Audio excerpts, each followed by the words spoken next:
So let's do our first example dealing with two billiard balls. So this will be perfectly elastic collision. And what I'm going to tell you about this is that this ball, this mass 1 equals mass 2. I'm defining to the right as positive. And so we have this 3 meters per second for this ball. And even though I should have made them both the same size, sorry about that. And 2 meters per second for this ball. It is head-on and perfectly elastic. So what that means is that my after picture is going to have this ball going that way and this ball going that way. We're not going at an angle, it's perfectly head-on. That means both momentum and kinetic energy are conserved. Okay, so first let's go ahead and set up our momentum. So for momentum, I have, let's see, mass 1, velocity 1. I've defined it as going in the positive direction, plus mass 2, velocity 2. And that's going to equal mass 1, velocity 1 prime, plus mass 2, velocity 2 prime. I'm going to rewrite this with the signs in a second, but first let's go ahead and simplify this. I know that my masses are the same, so they'll cancel out on both sides. I have mass in every term, so it cancels out. And I've defined, let's see, to the right as positive, so this quantity will be negative initially. So I'll have velocity 1 minus velocity 2 equals, and in the end, now this one is going in the negative direction, so V2 is going to have the positive velocity, so V2 prime minus V1 prime. And I can simplify this. This is just 3 minus 1. So this is 3 minus 1 meters per second equals V2 prime minus V1 prime. V1 prime. Sorry about that. So what I need to do here, so I look at this, I'm like, okay, 3 minus 1, 3 minus 2, 3 minus 2, I'm sorry, becomes 1. So 1 meter per second equals V2 minus V1 prime. So I have two unknowns. That means that I have to take advantage of creating a separate set of equations in order to solve this. I don't have enough information. Two unknowns, two equations. So now I can capitalize on the fact that energy is also conserved. So that gives me, let's see, 1/2 m1 v1 squared plus 1/2 m2 v2 squared equals 1/2 m1 v1 prime squared plus 1/2 m2 v2 prime squared. Let's see, masses are the same, and I have 1/2 in every term, so I can go ahead and simplify that down to cancel that out.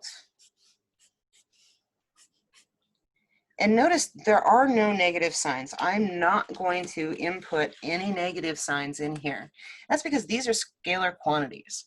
And if that makes you uncomfortable, the other way to think about it is even if they weren't, even if they were scalar, or vector rather, that square would make the negative sign go away. But they are scalar, they are not vector quantities. So let's see, what do I have? I have V1 squared plus V2 squared equals V1 prime squared plus V2 prime squared. And again, I can simplify this down because this is just going to be 3 squared plus 2 squared, so 9 plus 4, so I'll get 13 here.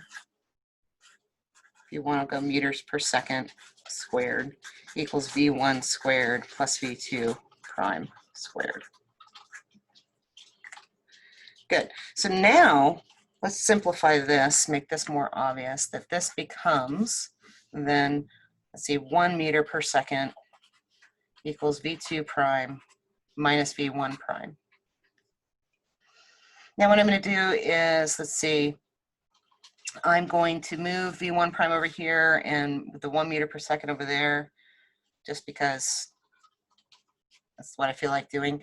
You can solve it either way, so it's no problem. So what do I get? I get 1 minus v2, oops, nope.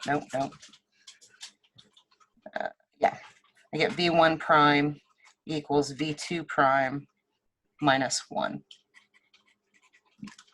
Cool.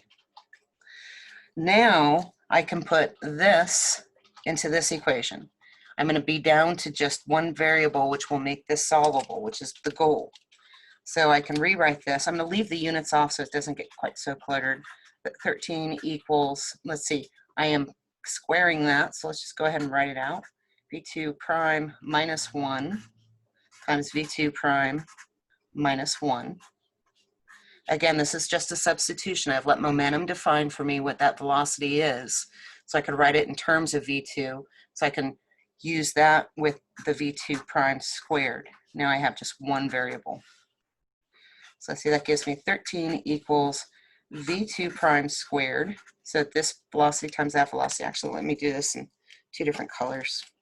That's going to be the same. So 13 equals v2 prime squared. This one times this one. And then I'm going to have v2 prime times negative 1 plus v2 prime times negative 1. So that's going to give me minus 2 v2 prime. And then negative 1 times negative 1 gives me a positive 1 plus v2 prime squared. Now let's simplify that.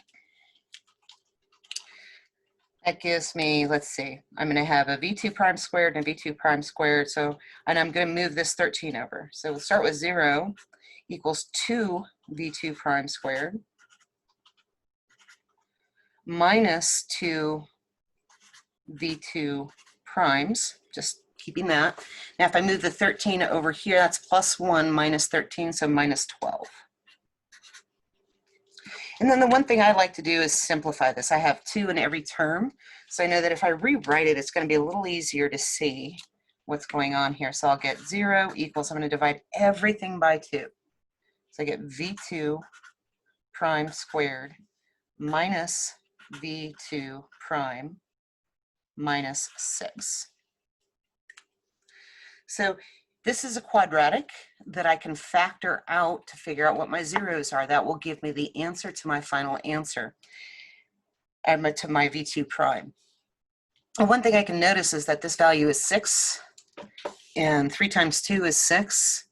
So I'm going to have a hunch that I'm going to be able to factor this into v2 minus one of these times v2 plus one of those. So let's see what we get. I think, because this is negative, that I'm going to have v2 minus 3 and v2 plus 3. Let's see. I'm plus 2.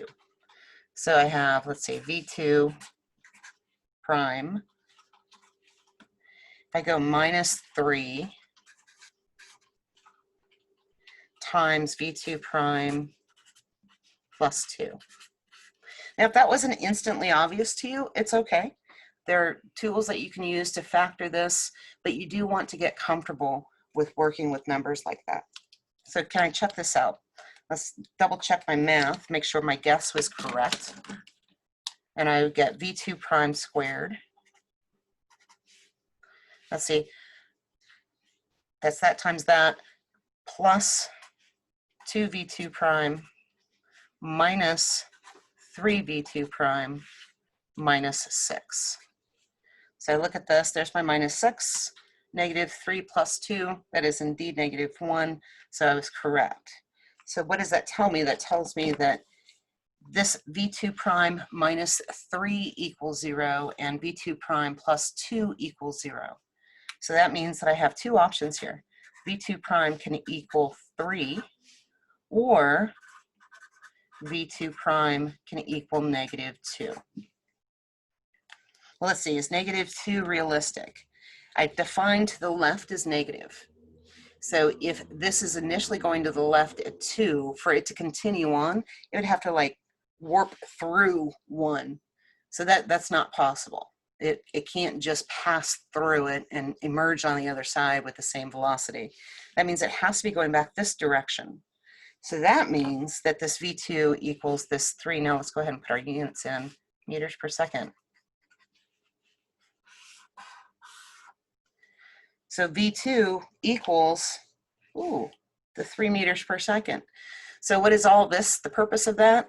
Perfectly head-on, exact same mass. What happens is they do indeed swap velocities. It's pretty cool. The way I could double check this is I come over here and I say, okay, I know V2 minus V1 equals 1. So if V2 equals 3, yeah, V2 prime equals 3. So what does that tell me for V1? I'd have 3 minus 1, moving the V1 prime over here, I'd end up with 2. Boom, going in the negative direction. So I get the same darn answer. Awesome. Oh, by the way, don't blow this off saying that it's always going to come out to that, because you have to know on the final, I'm not going to give you the same masses. There's a reason I'm showing you all of this. It is a nifty little trick that they end up being the same, but you do need to be comfortable with doing these substitutions.